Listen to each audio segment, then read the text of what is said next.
ఎంత కన్వీనియంట్గా ఉంటాయి పాలిటిక్స్ అంటే. మన ఈ మధ్యన ఒక విశ్లేషకులు ఒక ఆయన,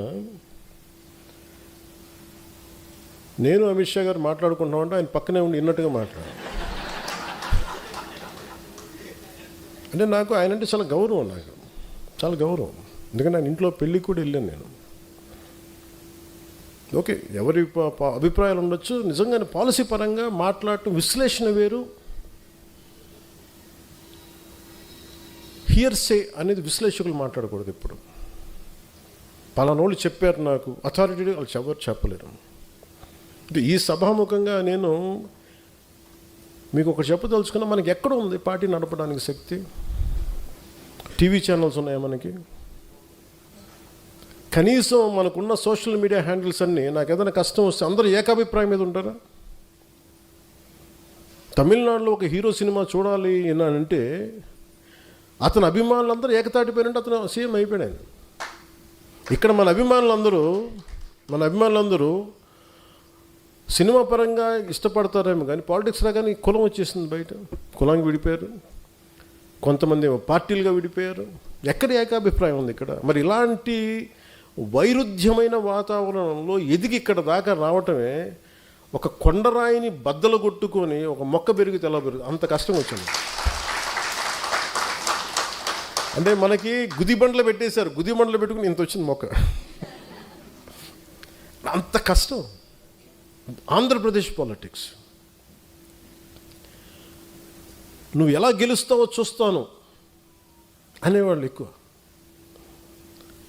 నువ్వు గెలవకుండా చూసుకునే బాధ్యత నాది. నేను ఎవరికేం ద్రోహం చేయలే, వాళ్ళ గురించి ఎప్పుడు నెగిటివ్గా మాట్లాడలా.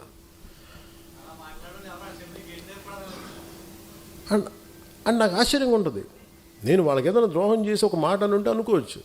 ఉత్తి పుణ్యానికి నా మీద మనిషి నాకు ఏదో కులంలో పుట్టి తీరాలి కదా, అబ్బా చాయిస్ ఎక్కడ ఉంటుంది? అలాంటిది కూర్చోబెట్టి మొన్న ఈ మధ్యన కూడా ఏదో చూస్తున్నాను. పవన్ కళ్యాణ్ ఎక్కువ ఈ మధ్యన ఎప్పుడు కులాల గురించి మాట్లాడతాడు అంటే కులాల గురించి మాట్లాడి మీరేం మాట్లాడుతున్నారా?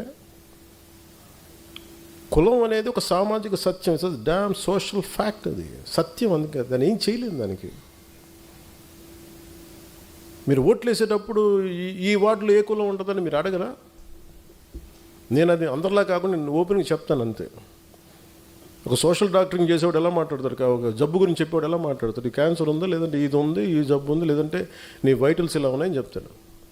అలాగే నేను మాట్లాడేటప్పుడు కాస్ట్ గురించి చాలా సింపుల్గా చెప్తాను, ఇబ్బంది లేకుండా చెప్తాను. ఎందుకంటే నా లోపల నా కులం అనే భావన లేదు, మన మనుషులు అనే భావన ఉంది నాకు. మొన్నదాకా మాట్లాడిన వాళ్ళందరూ ఇప్పుడు నువ్వేం చేసావు నీ కులానికి మాట్లాడుతూ ఉంటారు. నేను ఎప్పుడన్నా కుల నాయకుడు నేను చెప్పాను అసలు? ఎప్పుడన్నా నేను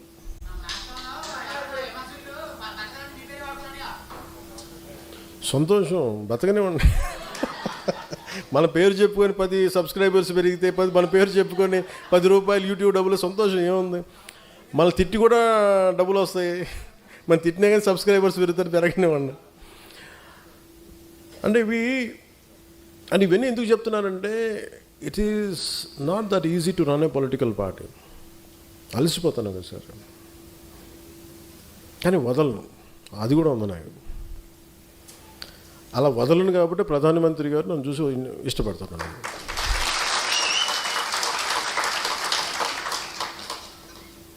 ఒక ఆడబిడ్డ ఎక్కడో ఒమాన్లో ఇరుక్కుపోయి,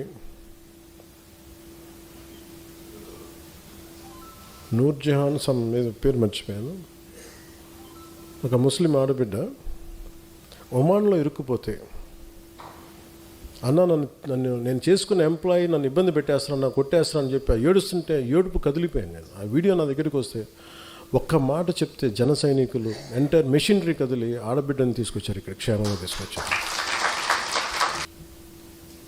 మన దగ్గర టీవీ ఛానల్స్ లేవు.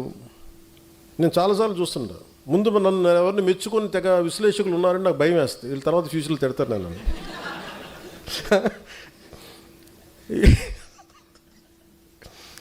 సార్ మీ గురించి చాలా మంచి వీడియో చేశారు సార్, అక్కర్లేదు నేను చూడండి నా భయం, ఎందుకంటే వీడు తర్వాత తిడతాడు అన్నాడు. అంటే అది ఏమైపోయిందంటే మైండ్ అంత ఒక బ్రూటల్ ఫ్యాక్ట్కి యాక్సెప్టెన్స్ వచ్చేస్తుంది. ఈ మధ్యన మాకు విశ్లేషకులు, మన పేరు మర్చిపోయానండి, ఎవరు ఏమో 2-3 పేరు ఆయన ఏమంటారు, నేను వెళ్ళలేదు చదువు, ఆయన కూడా తిట్టారండి కొద్దిగా. ఏమన్నారు,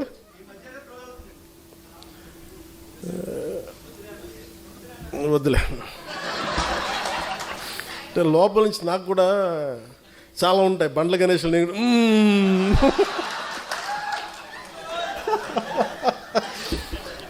ప్రొడ్యూసర్ బండ్ల గణేష్ ఏమంటాడు కూర్చోబెట్టి లోపల బావులు, అట్లా నేను కూడా ఏదైనా మాట్లాడాలనుకుంటే వద్దులే వస్తుంది.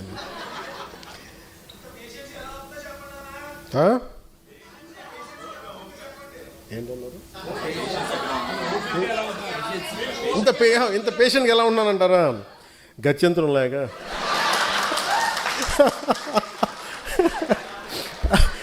అలాగే ఇప్పుడు విశ్లేషకులు ఏది మాట్లాడుతూ ఉంటే, అంటే ఈ మధ్య ఎక్కువ న్యూస్ అయింది కాబట్టి చెప్తాను, మామూలుగా ఇది పట్టించుకోను. కానీ నేను ఎందుకు మాట్లాడుతాను, ఎవరన్నా సరే అమిత్ షా గారు ఎలాంటి వ్యక్తి,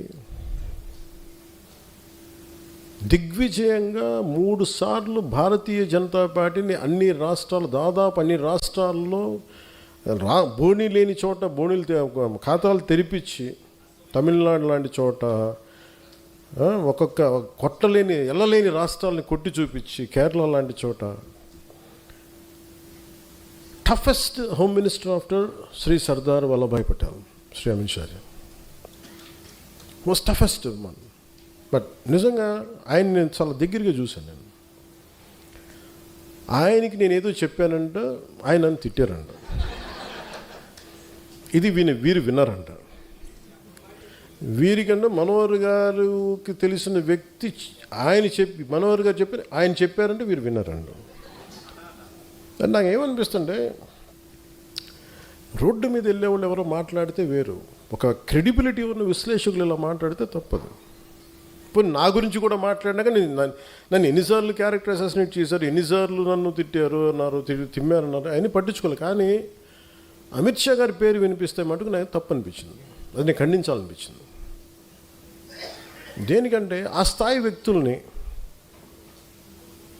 కశ్మీర్ని ఆర్టికల్ 370 రద్దు చేయించి అలాంటి పరిస్థితులను హ్యాండిల్ చేసిన వ్యక్తి, వెస్ట్ బెంగాల్ని అసలు దేశంలో ఉంటుందా లేదా భవిష్యత్తులో ఉన్న దాంట్లో నుంచి దాన్ని బయటికి తీసుకొచ్చిన వ్యక్తి, అలాంటి వ్యక్తి గురించి తేలిగ్గా మాట్లాడేస్తే మరి స్థానికంగా ఉన్న ఆంధ్రప్రదేశ్ బీజేపీ నాయకులకి ఎంత బాధ ఉందో నాకు తెలియదు. కానీ ఎందుకంటే ఇద్దరే మాట్లాడారు.